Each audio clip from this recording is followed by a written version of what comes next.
Ready for some hot takes about WNBA All-Star Game snubs? Outrage? I don't have them, but I'm going to get into it anyway. And we're going to live in the gray area. Locked on Women's Basketball starts now.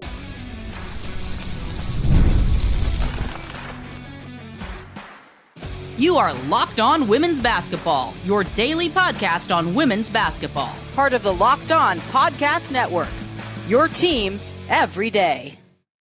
Everyone, and happy Thursday. Howard Megdal here, Locked On Women's Basketball, welcoming you and thanking you for making us your first listen every day. You guys keep showing up for us the way we show up for you. There were over 350,000 of you again last month listening to us 6 days a week. More shows coming. Big announcement on that coming by Monday. Can't wait to share that with you. Bet you have some idea about it. More to come. Of course, it is not just me. It is the incredible team across the board at Locked On Women's Basketball, where, again, we have over 100 reported pieces every month at thenexthoops.com. And that group, that team, is critical to building Locked On Women's Basketball as well. Make sure you subscribe to us. You can get all of these stories, podcasts, all delivered to your inbox every single day. $9 a month, $72 a year, thenexthoops.com. We're going to talk about All-Star. And I need people to process this in a particular way, in a way that differs from, say it with me, friends, the loudest, dumbest arguments, right? All-Star is a celebration. All-Star is going to have people of good faith coming to this process and coming to different conclusions, not because they have an axe to grind or they have it in for anybody. And so in an effort to give people a sense of that, I want to dive into the All-Star draft the way I saw it, which is lots of fun. I love the way the WNBA does this. I want to talk about what my process was for voting, because I'm hoping that'll give people insight into how and why people of good faith can disagree on this stuff. And a lot of people had excellent years worthy of respect, and choosing one over the other is not hating on the other person or because there's some sort of or some sort of bias that goes into it. So we're going to get into this. I'm excited. I just want to start with the way too deep dive into the All-Star draft. Now, the two players who were choosing in the draft, Caitlin Clark, Napheesa Collier, two highest vote getters, okay? They are looking to put teams together for what is a competition, yes, but it's also an exhibition. You know, it is not, and for those of us who have seen them, who have covered them, there's not some hyper intensity to it. Now, there are players who have historically brought that type of intensity to it. Tamika Catchings would go around to her all-star teammates and implore them to play defense at the level that Tamika Catchings played defense, which, to be fair, basically no one could do even in a regular season game, in a postseason game, let alone in an all-star game. But, you know, these are still hyper-competitive people. Napheesa Collier is certainly such a player. Caitlin Clark is certainly such a player. And so they're in it to win it, but to have fun at the same time. And I just think, I don't know, that balance is missing from so much of the way we are processing sports right now, and the WNBA no differently. And so I'm just going to urge all of you, as we head into a skills competition next week, an all-star game next week, we're going to have disagreements about who should be playing, how much they should be playing, who's on the team, who's not on the team. This is a celebration of players and of the best talent in the league coming together. I think it's worth remembering that. I don't know. Maybe that's too much to ask here in 2025. But man, number one, this stuff's supposed to be fun. So we start with Caitlin Clark and her very first pick, and it's Leah Boston. And that felt so perfect to me. Again, Lynn Dunn, who has forgotten more about women's basketball than I will ever hope to know, built the Indiana Fever over the last couple of years around having Leah Boston as the center and the franchise future in the middle, and Caitlin Clark as the lead guard in the franchise future in the perimeter. And it makes a lot of sense. And the Fever is still going to have to figure out how to make it work to a championship team around her. Kelsey Mitchell is going to need to be a part of that, but shouldn't be a free agent. Fever going to have to spend the rest of 2025 trying to make sure that they have a core in place at a moment that everyone's a free agent, but also potentially can add almost anyone heading into next offseason. So all these things are worth keeping in mind. But yeah, Caitlin picking Aaliyah makes sense from a team standpoint, makes sense from a personal standpoint. Nafisa Collier picked Brianna Stewart. Anyone who covered the 2016 Connecticut Huskies has an understanding of how great that team was. That team had 8 future WNBA players. 8 future WNBA players. Nafisa Collier was not a primary scorer. That was a team in 2016 that had Brianna Stewart, Morgan Tuck, Mariah Jefferson, Morgan Tuck, going 1, 2, 3 in the 2016 WNBA draft. Gabby Williams was a role player. Nafisa Collier was a role player on that team. Kia Nurse was a 4th scorer on that team. It's just a remarkable, again, and the argument will always be UConn 2002 versus 2016. I think that 2016 team was the best team in the history of the UConn program. And so seeing Stewie and Fee back together on the same court, not playing against each other like they are in Unrivaled or in the 2024 WNBA Finals, that's going to be fun. I'm really looking forward to that. Caitlin Clark immediately follows Sabrina Ionescu. What a crazy backcourt that is. Unlimited range. 2 guards entirely capable of passing every bit as effectively as they shoot the ball, if not better. I mean, we've talked a lot about spacing on this show. That's spacing. That is spacing. Aaliyah Boston alone in the middle because you can't help off of Sabrina or Caitlin from 30 feet in. Holy cow. And then Nafisa Collier going with Alicia Gray. I don't know, if you had to pick like the biggest gap between quality of play and reputation, and maybe it's less so with Nafisa Collier. There's an understanding, I think now, that she's very much the MVP. But that took years to get to. I mean, to toot my own horn, I wrote a piece in the New York Times before the draft that Nafisa Collier got selected, where I just cited the deep dive stats and a coach named Gina Wariyama who knows a thing or two about basketball, about the fact that Fee was underrated.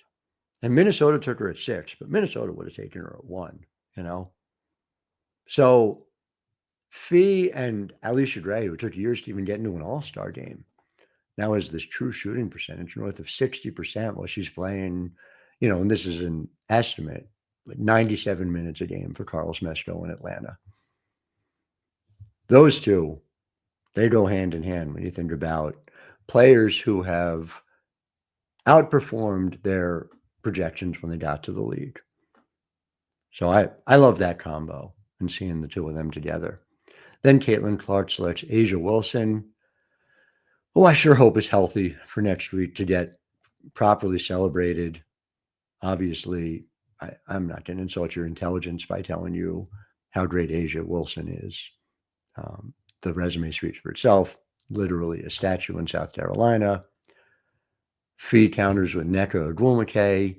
That's super helpful because you have Nneka and Stewie and Fee, all on the court. They didn't even hold like an executive committee meeting of the WNBPA while they're at it. And then Caitlin Clark rounds it out with Satu Sabali, and just another great all-around player. I mean, again, so look, Caitlin, Aaliyah, Sabrina, Asia, Satu, everyone can stretch the floor. Everyone can score from everywhere.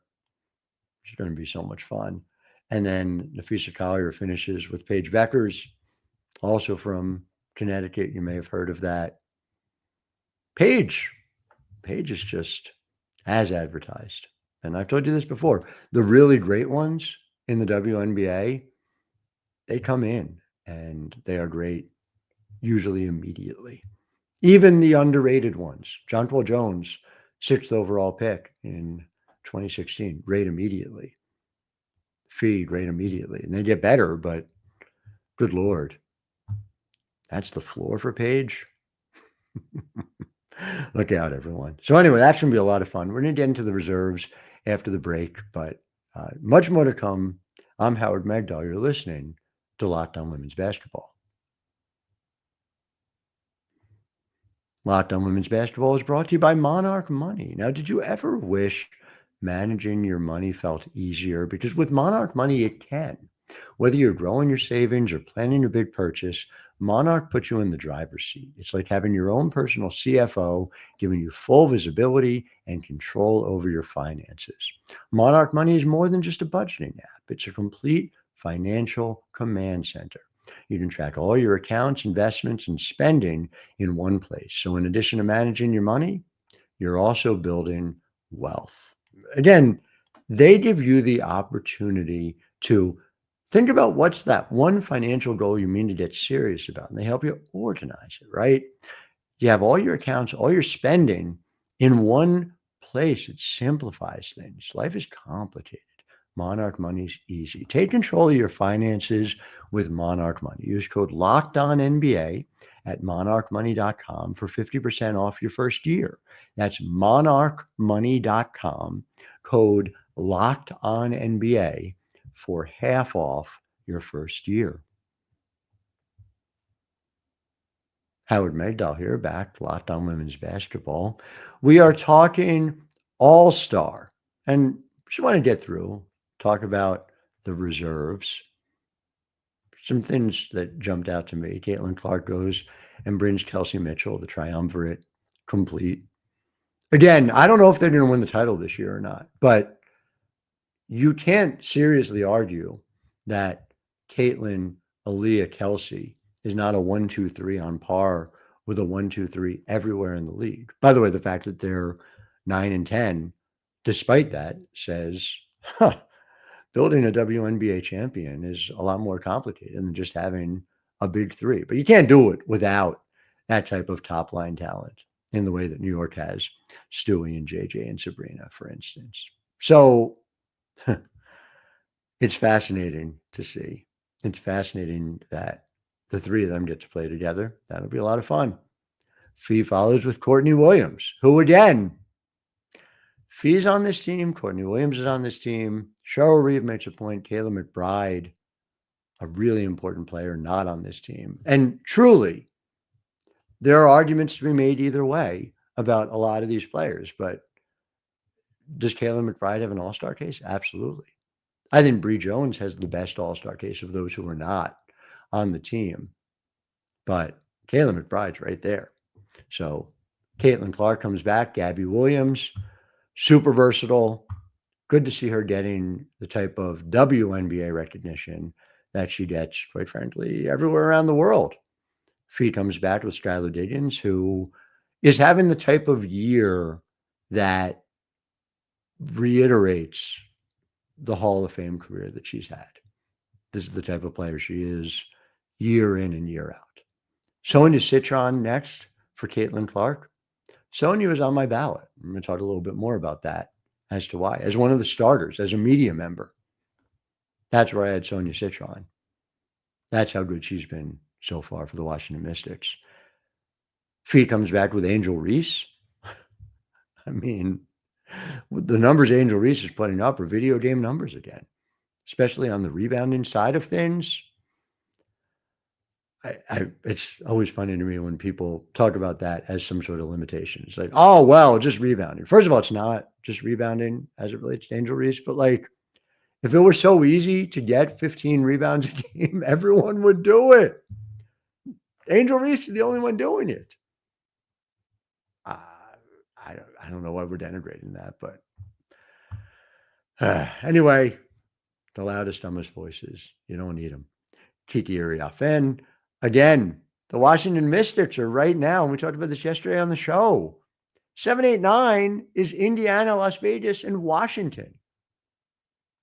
If you tell me you had it that way before the season starts, show me, prove that to me. Because no, Washington Mystics significantly outpacing what anyone thought. This is a team that started 0-12 last year, right? That team, the base of talent, is going to be real interesting for many, many years to come. And right now, they're having the same type of season as the Aces, built to win now, and the Fever, built to win now. Really striking.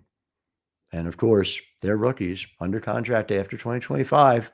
Can't say that from very many people in this WNBA. And just rounding out the rest of the picks.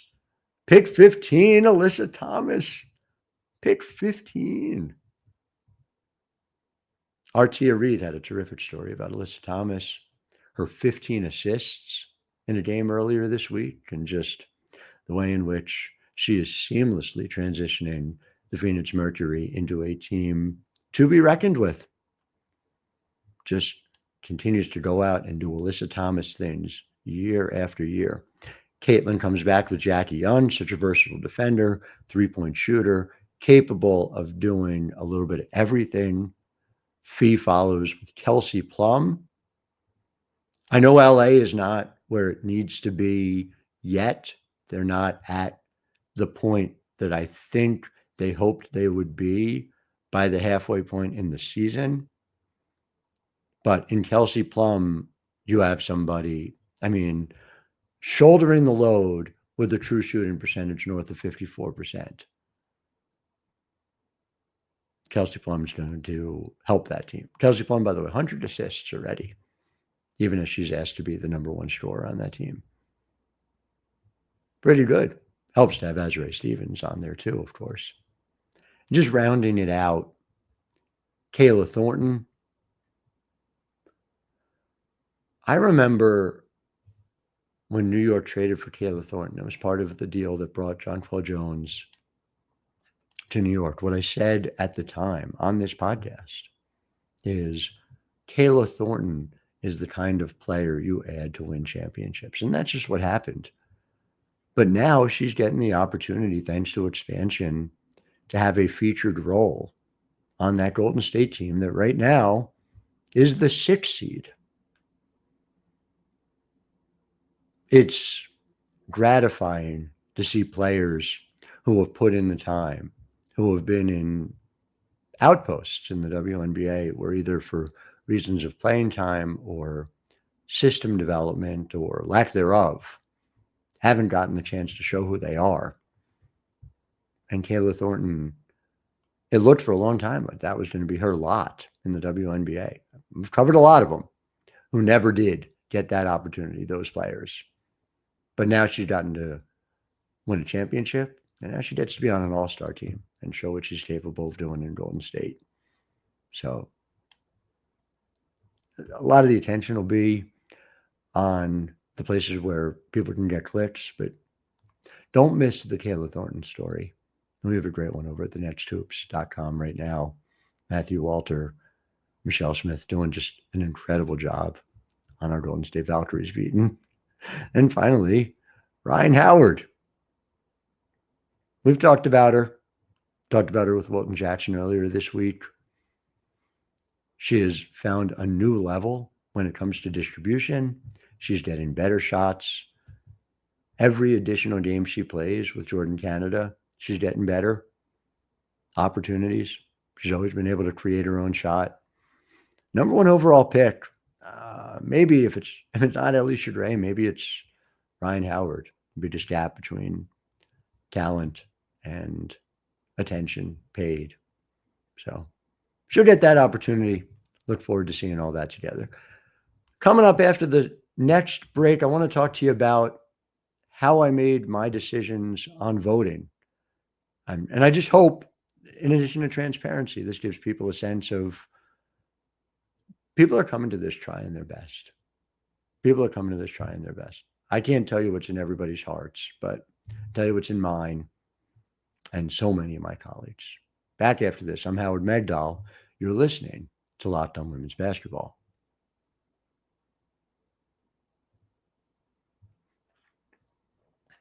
Howard Megdal here, Locked On Women's Basketball. So how do I do it? I have the honor of being asked to vote in the All-Star Game. A couple of things just that I take really seriously. One is people's bonuses are affected by this. People's Hall of Fame cases someday are affected by this. It is a human endeavor. There's nothing automatic or computerized about it. I watch as much as I can. I read as much as I can. I look at all the numbers as much as I can. I try to put them all in context as much as I can. And then I select. And I always have more players I would like to see honored than I can. My ballot is given to me with a very specific endpoint that I need to hit, which is to say it's 10 players. I'm voting on starters. 6 front court players, 4 backcourt players. This year, I found the front court to be a little easier than usual. I use StatHead. Her Hoop Stats is super helpful. Stats.WNBA.com is really helpful to be able to see how and why people are getting the points they're able to do. I look at lineups. How are they performing with their other top players? Are they making their teams better when they're on the court? And in what ways? Do the ways in which those numbers look, because sometimes, honestly, net rating even, plus minus is a largely context-free stat. Net rating is a better stat for me, but even then it's like, well, when is it coming? Is it coming at times that teams need it the most? Is it coming in ways that reflect the team's overall philosophy? There's just a lot that goes into it where you can't just, all right, here's the number, it's win shares. I'll grab the top 10 and that's it. Like it doesn't work that way. But by definition, when it doesn't work that way, and I don't know what other people's processes are, but I know my colleagues, so many of them take it really seriously. It's trying to figure out what works the best. And it's never coming into it with, hey, I want to find a reason to vote for that person, or I want to find a reason not to vote for that person. It's not how we do it. So nothing's perfect. No human endeavor is, but this is how we go about it. And that said, the 6 front court players who stood out for me were Aaliyah Boston, Nafisa Collier, Nneka Ogwumike, Azurá Stevens, Breanna Stewart, and Asia Wilson. Azurá Stevens was 6th if I had to rank them, and Bree Jones was 7th, and it was real close for me. And ultimately, I went with Azurá, but I did it with the belief that, and this played a part in the other part of it, right? You got to be strategic. People are voting on reserves. I'm pretty sure I knew some players who were going to get voted into the All-Star Game regardless. I thought Bree would be in as a reserve. I was really surprised that she didn't. She was an All-Star last year. Her numbers are better across the board for a team that's top 4 in the league right now. Anyway, I've made my feelings clear on this. But I don't regret the votes that I made there for any of the 6. And again, if that last spot is Azurá Stevens or Bree Jones, then that's a different question. And there's no one who is on this team. I mean, we just talked about every one of those All-Stars. Did we talk about any player in that first segment and that second segment where you say, oh, is she an All-Star? No, of course not. There are a lot of great players in the WNBA. And this isn't some sort of cheerleading rah-rah idea. There are a lot of players who are having great seasons. And by the way, I don't know if you guys know this. This is going to get harder because when you get to 15 teams and 16 teams and 18 teams, there are more leading scorers. There are more players who are getting to play rotation level minutes. I don't know if they're going to expand the All-Star teams. I don't know what you do. I just hope to God that what you do is give everybody some slack and understand this is hard and everyone's trying their best. I can't say everyone. As far as I know, everyone I work with, everyone I respect is trying their best. And this is really challenging. Anyway, this was what it was for me. My 4 backcourt players are Sonia Citron, Alicia Gray, Ryan Howard, and Sabrina Ionescu. No, I didn't have Caitlin Clark there. No, I didn't have Paige Beckers there. Really simple reason. There wasn't a doubt in my mind that Caitlin Clark and Paige Beckers would be voted into the All-Star game. Not a doubt in my mind. And they both belong there, by the way. Take nothing away from the 4 who I just named. I think it's hard to argue that any of those 4 are having a better year so far than Paige Beckers is having.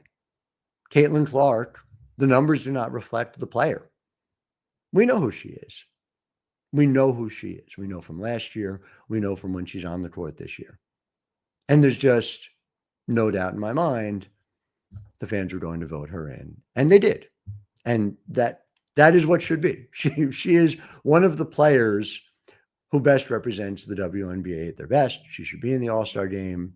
Again, it's a little more complicated than just, well, what do the numbers say?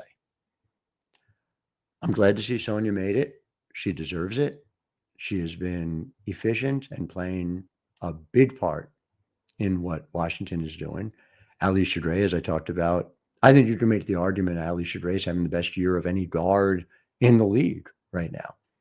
She's certainly on my all-WNBA first team if I'm making that vote today. And I will say, by the way, just to give you full transparency into it, the way I vote on that at the end of the year is different than the way you do in the All-Star game, in the sense that you have a full body of work, a full season of work, right? It is not for an exhibition, but it is a means to an end itself. There are a lot of reasons why the voting is a little different. I don't know what the right or wrong answer is, but I do know that if you come to it in good faith, that's all you can bring to it. Ryan Howard, similar thing, seeing what she's doing on the defensive end.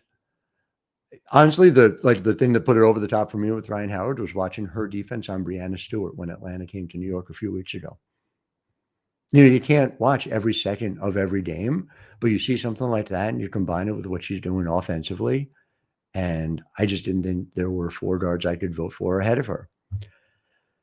And Sabrina gets better every year. Sabrina came into this league with a skill set that would have led to a really good career. She is exponentially better. She's a better shooter than she was. Her first step, and I didn't even think that was possible to get that much faster on a first step than what she has done. Her passing is elite. She is not a liability on defense anymore. And she worked at that. She absolutely worked at that. She and Ryan Howard, back-to-back number 1 overall picks. I just not a shock that they've both found ways to get better in multiple ways, but they are incredible.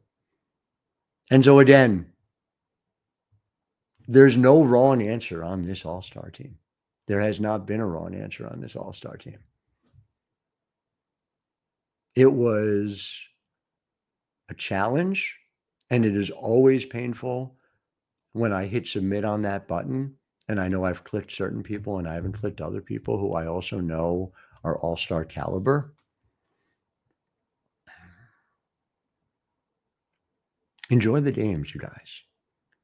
Everyone who made it, and even some who didn't, are incredible to watch.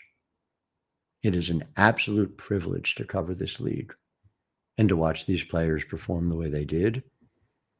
And the idea that I get to go to Indianapolis next weekend and see the skills competition in person, and see the All-Star Game in person and talk to these folks on what'll be a landmark in their journey is something that I never take for granted. We will be back with you tomorrow. This is all for women's basketball, Locked On Women's Basketball Today. I'm Howard Megdal, wishing all of you a wonderful Thursday, urging you to live in the gray area.